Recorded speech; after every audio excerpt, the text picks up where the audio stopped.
مجھے ایک میسج آیا تھا جس کو میں پڑھ کر سناتا ہوں، تو اس میں باقاعدہ ایک ہیڈ لائن دی ہوئی ہے جس میں شرک اور قرآن یہ لفظ لکھا ہے. اس کے بعد شرک نمبر 1 کا حوالہ دیا ہے کہ بھر دو جولی میری یا محمد، یہ ایک نعت شریف ہے. اس کے نیچے قرآن کا حوالہ دیا ہے کہ اے نبی کہہ دیجئے تمہارے نفس اور نفع اور نقصان کا اختیار صرف اللہ کے پاس ہے. پھر شرک نمبر 2 بتایا ہے شاہ مدینہ سارے نبی تیرے در کے سوالی. تو قرآن کے پھر حوالہ دیا ہے کہ اے لوگوں تم صرف اللہ کے در کے فقیر ہو.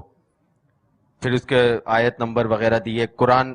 پھر تیسرا شرک لائن دی ہے انہوں نے، جو مانگنا ہے در مصطفیٰ سے مانگ، یعنی یہ شرک بتا رہے ہیں اس لائن کو. اور قرآن کا حوالہ دیا ہے جو مانگو صرف مجھ سے ہی مانگو، صرف میں تمہاری دعا قبول کرتا ہوں. سورہ مومن آیت نمبر کچھ دی ہوئی ہے. تو یہ بڑا کنفیوژن پیدا کر رہا ہے یہ میسیجز، اور مارکیٹ میں اور بھی بہت پھیلوں گے. شہزاد بھائی بہت شکریہ آپ کے سوال کا. اعلیٰ حضرت علیہ رحمٰ نے ایک بڑی پیاری بات ارشاد فرمائی ہے، آج لے ان کی پناہ آج مدد مانگ ان سے، پھر نہ مانیں گے قیامت میں اگر مان گیا.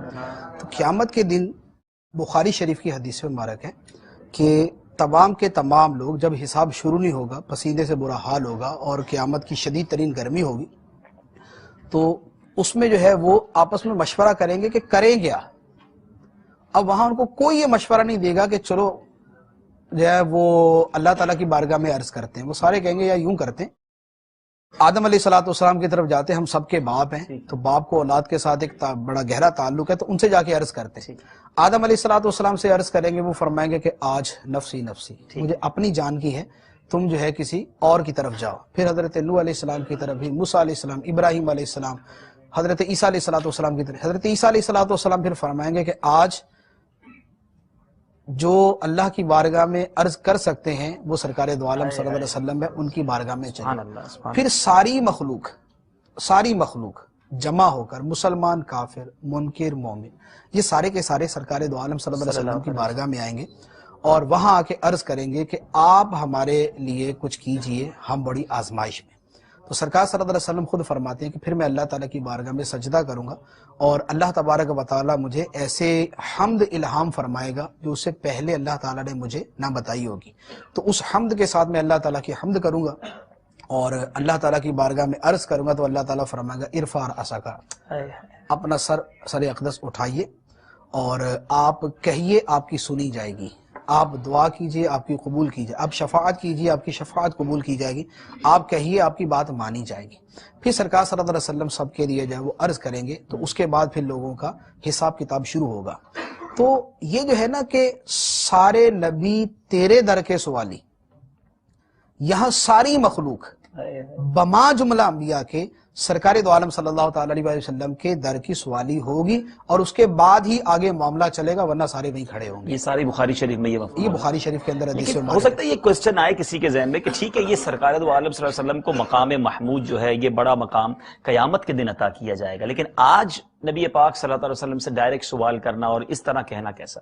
دیکھیں اب یہاں پر عرض یہ ہے، جو اس کا ہیڈنگ بنا کر پیش کیا نا، وہ تو شرک بنا کے پیش کی. اب شرک ایسی چیز نہیں ہے کہ قیامت کو حلال ہو جائے گا، دنیا میں حرام ہے. ایسا تو نہیں ہے نا. یہ تو نہیں ہو سکتا کہ قیامت کے دن اگر یہ نہیں شرک ہے تو اس کا مطلب کسی کو خدا ماننا ہوا نا، خود تبھی شرک ہوتا ہے کہ خدا مانا جائے. تو یہ تو نہیں ہے کہ قیامت کے دن معاذ اللہ سرکار صلی اللہ علیہ وسلم کو خدا ماننا جائز ہو جائے گا، اس لیے اس وقت سارے چلے جائیں گے، دنیا کے اندر جائز نہیں. تو جس ہیڈنگ کے ساتھ اس کو بیان کیا جا رہا ہے اس کے اعتبار سے تو دنیا اور آخرت کسی کے اعتبار سے فرق نہیں ہے. کوئی آدمی عالم ارواح کے اندر بھی اگر کسی کو خدا مانتا ہے اللہ کے علاوہ، وہ بھی مشرک ہے. دنیا میں مانے تو بھی مشرک ہے، آخرت میں مانے تو بھی مشرک ہوگا. تو یہ اس کی بیس ہی جو ہے نا وہ غلط ہے. اب اس سے ہٹ کر کہ ہاں اس کے جواز کی دلیل ہے یا نہیں، تو اس کے جواز کی دلیل جو ہے موجود ہے. پوری امت کا ایک تعامل آج تک چلا آ رہا ہے. بڑے بڑے اکابر جو ہے وہ اولیاء کرام، بڑے اکابر ائمہ دین سے جو ہے وہ سرکار دو عالم صلی اللہ علیہ وسلم کی بارگاہ میں عرض معروض کرنا مذکور ہے. اب اس کی ایک عام سی آپ کو مثال، یعنی جو بالکل عام فہم ہے وہ سمجھ آئے گی. دیکھیں کتاب الحج، ہر جو فقہ والے ہیں، فقہ حنفی ہے، شافعی ہے، مالکی ہے، حنبلی ہے، جو مسلمانوں کے درمیان رائج جو مسالک ہیں، ان سب کے اندر حج کے باب کے اندر یہ باب موجود ہوتا ہے سرکار دو عالم صلی اللہ علیہ وسلم کی بارگاہ کی حاضری. سبحان اللہ، سبحان اللہ. اس حاضری کے وقت کیا کیا کہنا ہے یہ ہر ایک نے اپنی کتاب میں لکھا ہوا ہے. گویا وہ امام شافعی کا مذہب بھی ہے، امام اعظم کا بھی ہے، امام مالک کا بھی ہے، امام احمد کا بھی.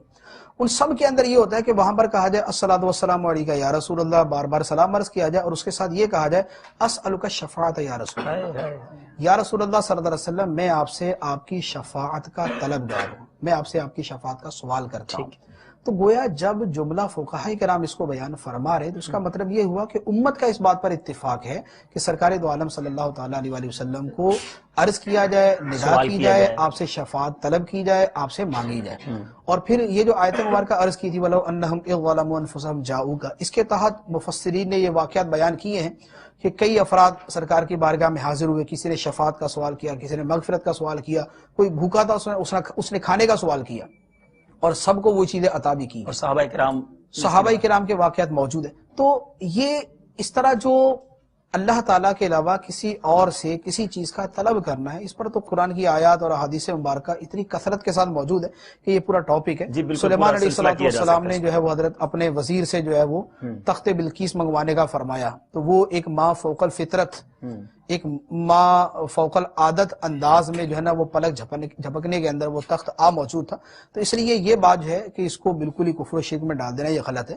ایک اور بات جو اسی جو ہے وہ سوال کے اندر بیان کی گئی ہے کہ اے محبوب تم یہ فرما دو کہ میں تو تمہارے نفع نقصان کا مالک نہیں ہوں۔ قرآن پاک کے اندر اللہ تعالیٰ فرماتا ہے اِنَّا أَعْطَيْنَاكَ الْكَوْثَرَ، اے محبوب صلی اللہ علیہ وسلم ہم نے آپ کو خیر کثیر عطا کر دیا۔ کوثر کا ایک معنی خیر کثیر ہے، ایک اس کا معنی حوض کوثر ہے۔ سرکار دو عالم صلی اللہ علیہ وسلم اگر کسی کے نفع کے مالک نہیں ہیں اور حوض کوثر آپ کی ملکیت میں ہے تو یہ حوض کوثر کا پانی کیا نفع نہیں ہے؟ سرکار دو عالم صلی اللہ علیہ وسلم فرماتے ہیں کہ اوتیت الشفاعہ، مجھے شفاعت عطا کی گئی، کیا شفاعت نفع نہیں؟ سرکار دو عالم صلی اللہ علیہ وسلم نے فرمایا مجھے جنت کی چابیاں عطا کی گئی، کیا جنت کی چابیاں جو ہے وہ کیا نفع نہیں ہے؟ سرکار دو عالم صلی اللہ علیہ وسلم فرماتے ہیں کہ مجھے روئے زمین کے خزانے کی چابیاں عطا کی گئیں، کیا روئے زمین کے خزانوں کی چابیاں یہ نفع نہیں؟ سرکار دو عالم صلی اللہ علیہ وسلم نے امت کو ایمان اور قرآن دیا، کیا یہ نفع نہیں؟ سرکار دو عالم صلی اللہ علیہ وسلم کی جس نے زیارت کی صحابی بنا جنتی ہو گیا۔ سرکار دو عالم صلی اللہ علیہ وسلم سے حضرت ربیعہ نے جنت میں سرکار کا پڑوس مانگا، سرکار نے عطا فرما دیا، کیا یہ نفع نہیں؟ عشرہ مبشرہ کو سرکار نے جنت کی بشارتیں دی، کیا یہ ان کا جنتی ہونا نفع نہیں؟ امت کو جو پورے کا پورا دین عطا فرمایا، کیا یہ نفع نہیں ہے؟ تو یہ کہنا کہ سرکار دو عالم صلی اللہ علیہ وسلم نفع نقصان کے مالک نہیں ہیں، یہ یا تو پھر ان تمام چیزوں کا معاذ اللہ انکار کرنا پڑے گا اور اس کے بعد یہ بات کہی جا سکتی ہے، اور اگر ان تمام چیزوں کا اقرار ہے تو یہ کہنا پڑے گا۔